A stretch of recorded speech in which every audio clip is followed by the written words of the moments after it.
Kristi Noem, I know that's a weird way to start a positive story, but Kristi Noem's Department of Homeland Security has decided that they will not be building a massive ICE detention facility in Merrimack, New Hampshire. And the reason they have decided to pull out of the project is because of the hundreds upon hundreds of people that have been protesting the development of that detention facility, including Democratic State Representative Wendy Thomas, who joined protesters this past Saturday. Again, there were hundreds and hundreds that showed up to protest. And she said this: "This decision will define who we are, not just as a town, but as a state. Merrimack should not become the place where suffering is hidden behind fences and contracts. New Hampshire should not become the state that welcomes this.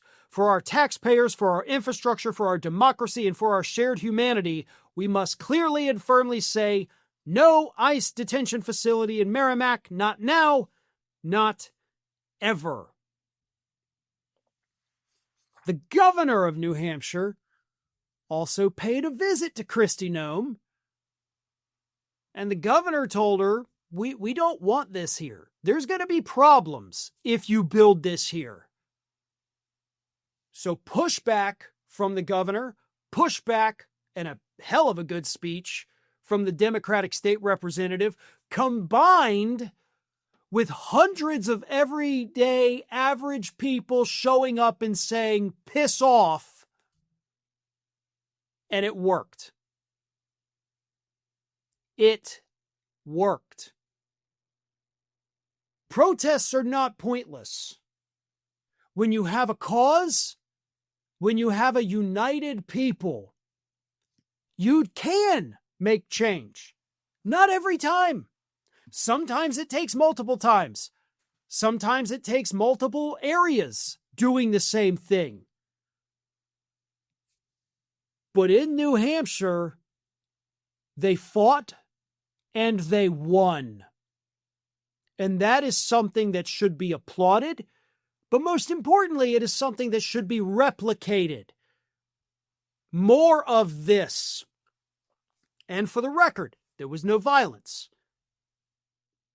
There was no vandalism. Okay? There were no agitators. Because sometimes, when you do get these protests, you will get people who do not care about the cause. They do not even care about politics, but they show up to cause a ruckus, basically. But that didn't happen. So the whole thing was absolutely, start to finish, the textbook example of what this should be, what this can be, and of course, what the outcome can be when you get everyone united for a cause. That is something all of us should strive to emulate with any future protests. Thanks for watching, and if you are not already subscribed to the channel, please do so, and do not forget to like and comment and share widely among your friends.